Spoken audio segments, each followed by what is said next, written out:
राज्य सरकार द्वारा औरंगाबाद का नाम बदलकर छत्रपति संभाजी नगर किया गया था। इस नामांतरण को मुंबई उच्च न्यायालय में चुनौती दी गई, जिस पर हुई सुनवाई के दौरान आज अदालत ने उम्मीद जताई कि मामले की सुनवाई पूरी होने तक और अंतिम फैसला आने तक राज्य सरकार द्वारा नए नाम का प्रयोग नहीं किया जाएगा। जिस पर राज्य सरकार ने हाईकोर्ट को आश्वस्त किया कि मामले को लेकर अंतिम फैसला आने तक छत्रपति संभाजी नगर की बजाय औरंगाबाद नाम ही चलन में रखा जाएगा। फिलहाल छत्रपति संभाजी नगर के नाम को प्रयोग में नहीं लाया जाएगा।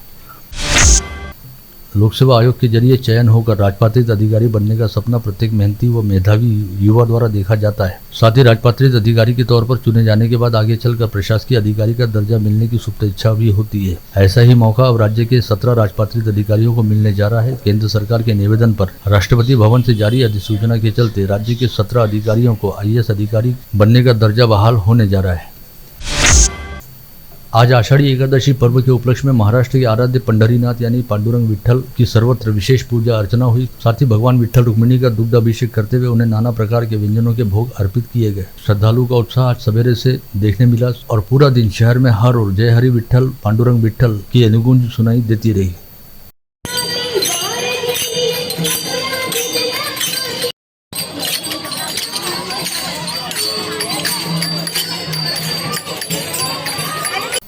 अंबा गेट के भीतर स्थित विठ्ठल रुक्मिणी मंदिर में आषाढ़ी एकादशी का पारंपरिक उत्सव बड़ी धूमधाम के साथ मनाया गया, जहां पर सवेरे से ही पांडुरंग के अमृत दर्शन करने हेतु भाविक श्रद्धालुओं की भीड़ उमड़ी थी।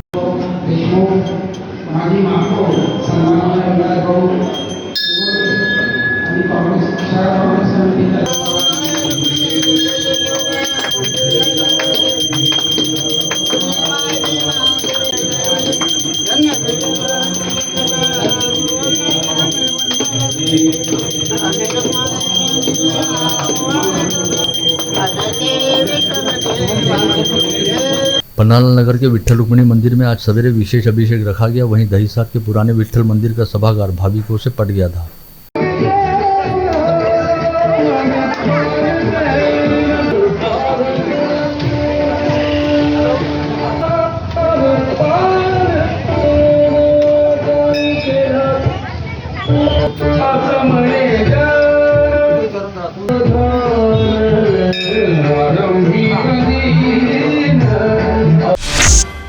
आज आषाढ़ी एकादशी यानी देवशयनी एकादशी के पर्व पर भगवान जगन्नाथ अपने भाई बलदाऊ और बहन सुभद्रा के साथ रथ पर सवार होकर अपने घर वापस लौटने की यात्रा पर निकले। मालवीय चौक के निकट खत्री कंपाउंड स्थित गुंडीचा मंदिर से भगवान जगन्नाथ की वापसी की रथ यात्रा आज शाम बड़े भव्य दिव्य तरीके से निकाली गई, जो नगर भ्रमण करते हुए देर रात सक्करसात परिसर स्थित जगदीश मंदिर पहुंचेगी। इस रथ यात्रा में अनेकों भाविक श्रद्धालु बड़े उत्साह के साथ शामिल हुए।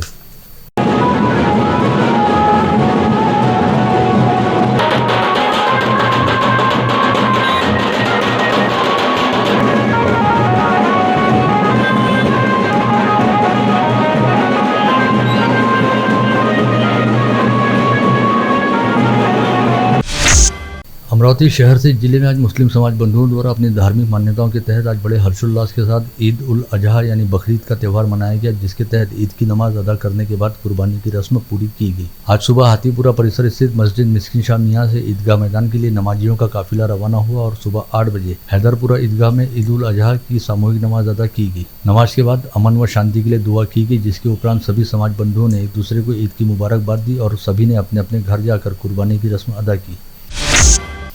इसके साथ ही गत रोज दाऊदी बोरा समाज बंधुओं ने बर्तन बाजार स्थित दाऊदी बोरा मस्जिद में सुबह फजर की नमाज अदा की, जिसके बाद यासीन की तिलावत हुई और सुबह 5:55 पर ईद का खुतबा अदा किया गया। जिसके बाद अच्छी बारिश, अमन चैन व सुख समृद्धि की कामना करते हुए सामूहिक दुआ पढ़ी गई और सभी लोगों ने खुशी की मजलिस करते हुए एक दूसरे को ईद की मुबारकबाद दी, जिसके बाद सभी ने अपने घर लौटकर अपने घरों में कुर्बानी की रस्म अदा की।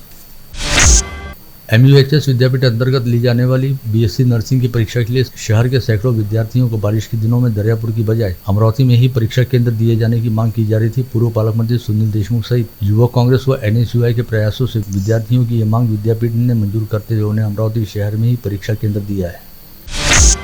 आजाद समाज पार्टी के राष्ट्रीय अध्यक्ष चंद्रशेखर आजाद पर देवबंद में हुए जानलेवा हमले का आज यहां जिलाधीश कार्यालय पर आजाद समाज पार्टी ने तगड़ा प्रदर्शन करते हुए निषेध जताया। साथ ही चंद्रशेखर आजाद को Z+ सुरक्षा दिए जाने की मांग की गई।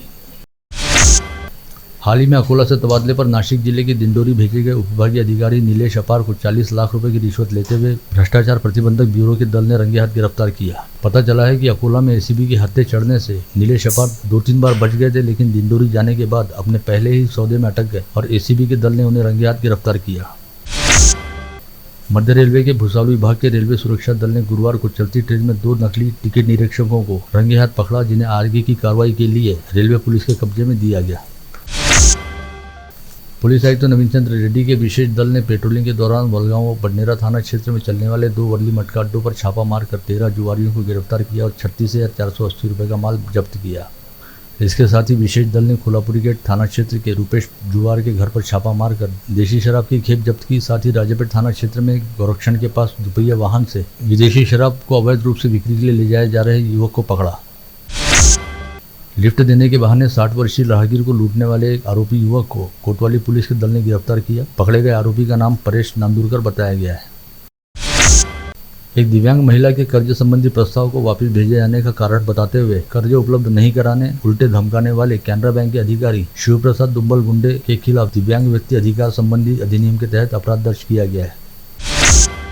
गत रोज अमरावती जिले के ग्रामीण क्षेत्र में 3 अलग अलग स्थानों पर हुए सड़क हादसों में 3 दुपहिया सवारों की मौत हो गई, वहीं 2 लोग घायल हुए। ये तीनों सड़क हादसे सिरजगांव, नांदगांव खंडेश्वर तथा खोलापुर पुलिस थाना क्षेत्र अंतर्गत घटित हुए थे। पावर हाउस चौक से कार चुराने वाले राहुल श्रीरामे नामक चोर को शहर पुलिस आयुक्तालय की अपराध शाखा ने गिरफ्तार करने में सफलता प्राप्त की। 3 अल्पवयीन छात्राओं को देखकर अश्लील इशारे करने वाले व्यक्ति को वलगांव परिसर के लोगों ने पहले तो पकड़कर जमकर पीटा और फिर उसे वलगांव पुलिस के हवाले किया। वलगांव पुलिस ने शेख नईम शेख लतीफ नामक आरोपी के खिलाफ विभिन्न धाराओं के तहत अपराध दर्ज किया है। राजापेट पुलिस थाना क्षेत्र अंतर्गत रहने वाली महिला को बीच रास्ते में रुकाकर गौरव खेड़कर व गौरव पानोड़े नामक 2 युवकों ने धमकाया। साथ ही कहा कि उसके रिश्ते में रहने वाली दोनों लड़कियों से उन दोनों का प्रेम प्रकरण चल रहा है और अगर कोई बीच में आया तो उसे जान से मार दिया जाएगा। मिलघाट के जैतादेही गांव में विजय काले नामक व्यक्ति को उनकी पत्नी के भाई शिवराम जामुनकर ने पेट व मुंह पर लात घूंसे से मारते हुए जबड़े पर जोरदार प्रहार किए, जिससे उसका जबड़ा टूट गया। नागपुर के अजनी पुलिस थाना अंतर्गत हिमांशु नामक युवक ने अपने 2 साथीदारों के साथ मिलकर अपनी बहन के साथ प्रेम संबंध रखने वाले निखिल उके नामक युवक को चाकू घोंपकर मौत के घाट उतार दिया। अजनी पुलिस ने तीनों आरोपियों को गिरफ्तार करते हुए उनके खिलाफ हत्या का मामला दर्ज किया। विवाह का झांसा देकर अमरावती निवासी महाविद्यालयीन छात्रा के साथ नागपुर में सीआरपीएफ के निलंबित जवान द्वारा दुराचार किए जाने तथा मध्य प्रदेश से नौकरी की तलाश हेतु नागपुर आई महिला के साथ 2 लोगों द्वारा सामूहिक दुष्कर्म किए जाने के मामले उजागर हुए हैं। दोनों ही मामलों में पुलिस ने कुल 3 आरोपियों को गिरफ्तार किया है। खामगांव में गणेश देवनाले नामक शराबी ने गहरी नींद में सो रहे 3 परिवार के 8 लोगों पर प्राणघातक हमला किया, जिसके चलते 8 लोग बुरी तरह से घायल हो गए। सभी घायलों को स्थिति गंभीर रहने के चलते अस्पताल में भर्ती कराया गया है। खामगांव तहसील के घाटपुरी में बेटी होने पर पति सहित ससुरालियों ने विवाहिता को शारीरिक व मानसिक तौर पर प्रताड़ित किया। विवाहिता की शिकायत पर खामगांव शहर पुलिस ने पति सहित ससुराल पक्ष के कुल 4 लोगों के खिलाफ आपराधिक मामला दर्ज किया। अपने घर के आंगन में सोई पत्नी के सिर पर कुल्हाड़ी का वार करते हुए उसे मौत के घाट उतारने वाले किशन जाजू धिकार नामक आरोपी को अचलपुर के जिला व सत्र न्यायाधीश क्रमांक 2 आरबी रेहपाड़े की अदालत ने आजीवन सश्रम कारावास तथा 5,000 रुपये के जुर्माने की सजा सुनाई। आप देख रहे थे मंडल न्यूज बुलेटिन। हमारे चैनल को लाइक करें, शेयर करें और हाँ, सब्सक्राइब करना ना भूलें। कल होगी आपसे फिर मुलाकात, तब तक के लिए धन्यवाद।